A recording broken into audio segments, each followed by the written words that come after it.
What's up everyone? So in today's video I'm going to be going over things that I absolutely love about owning my 2010 Audi R8. If you're new to the channel, this is something that I picked up earlier this year. It's been an absolute blast.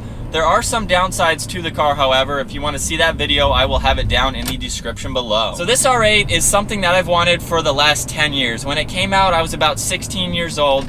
It was featured in Iron Man. It became an iconic supercar, and I knew it was just something that I had to have. So the first thing that I want to go over is the exterior looks of this car. I absolutely love the way that it looks.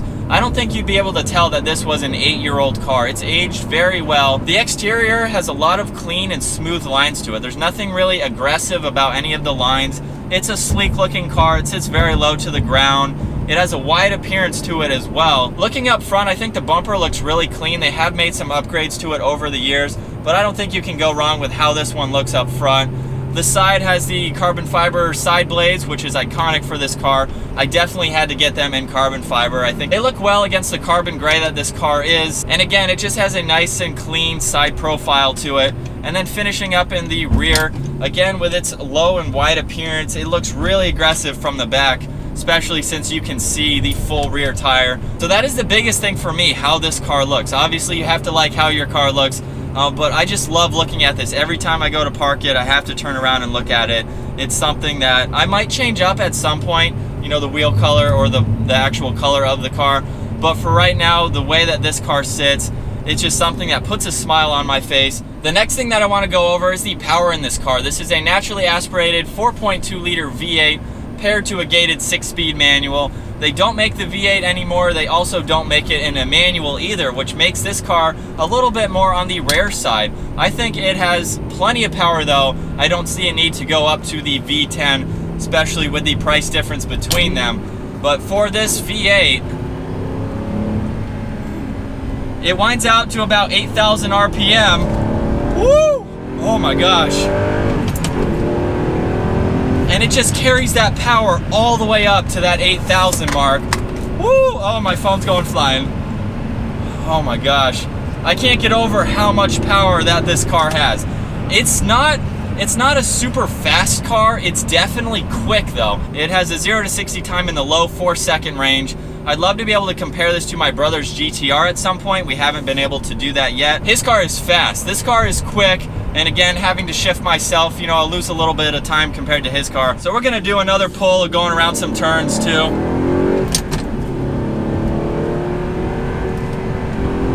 Woo.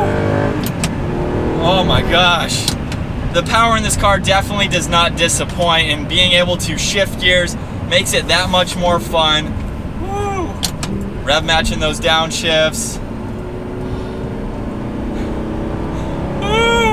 I have my suspension in the sport mode right now using the magnetic ride. It is so planted. There is zero flex anything in this car. It just hugs the road, hugs all the turns super well. But again, I don't think it needs it. Oh my gosh, this is so much fun. The power will definitely not disappoint you.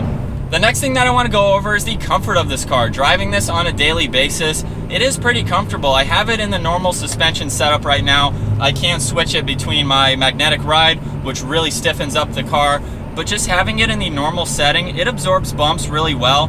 You know, going over like a pothole or something like that, obviously you're gonna feel that a lot more. But going on this nice smooth road right now, a little bit of a bump there, it is pretty comfortable to drive it all the time. And then moving on to the seat, they're not that aggressive. They don't have huge bolsters to them. They're more of a grand touring seat. Makes it easier to get in and out of the car, but they're super comfortable. You have lumbar adjustability and of course being able to move it forward and back. But driving this all the time, you know, I can go on a pretty long cruise on it and I have no complaints really about being sore or anything like that. And Audi designed this car to be an everyday daily driving car, so it's easy to get in and out of with the bolsters being low. Super comfortable again to be able to take this wherever you need to go. I did a weekend trip a couple weeks ago and put about 150 miles on the car, so I have no complaints about the comfort. It's something that I drive all the time, and along with the comfort is how easy this car is to drive. The clutch is super light. Comparing it to the V6 in my Lotus, that was a very stiff clutch. So this one doesn't put a strain on your left leg or anything like that. And then with the gated manual, it was something that I thought would be very hard to shift.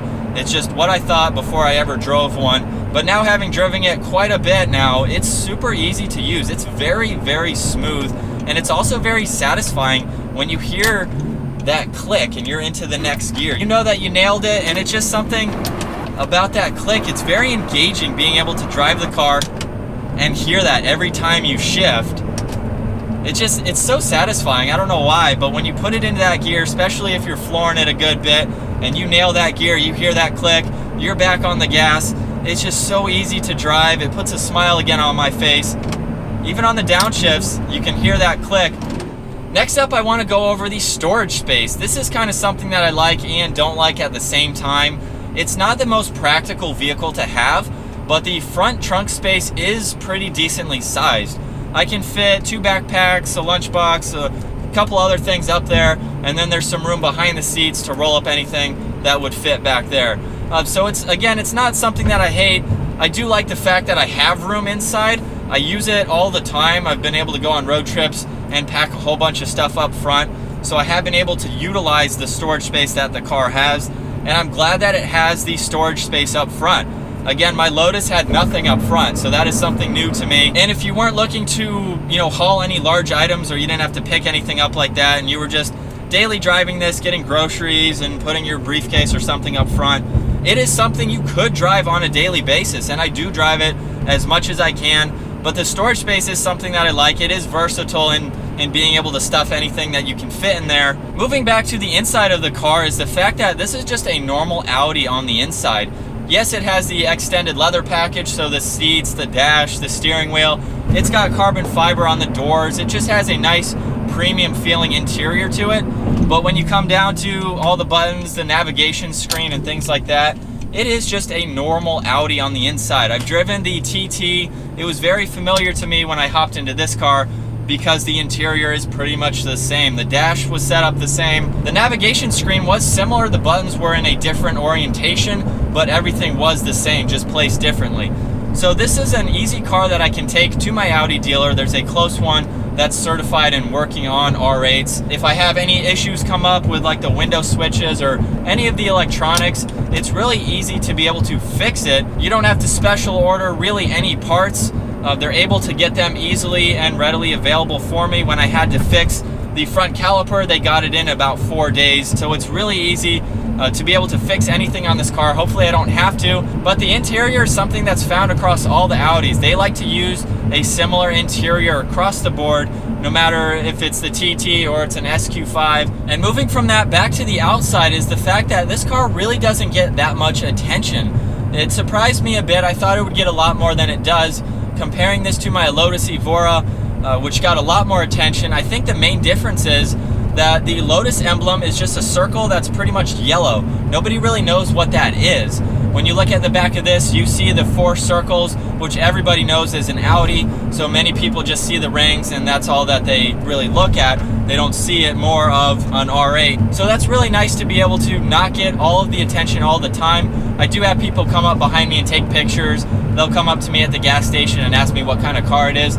But that doesn't happen as often as my Lotus did, which is kind of nice. So most of the attention that it gets is at Cars and Coffee and car events, things like that, where people know what the car is. So to be able to drive this and not really worry about having a lot of people stare at me and things like that is pretty cool. So I hope you guys enjoyed today's video going over things that I love about my 2010 Audi R8. This has been a dream car of mine. I've enjoyed every minute of it so far. It's just such a fun car to be able to drive and experience. I hope you guys have enjoyed the videos of this car on the channel. If you enjoyed this one, be sure to give it a thumbs up, smash that subscribe button, and I will see you guys next video.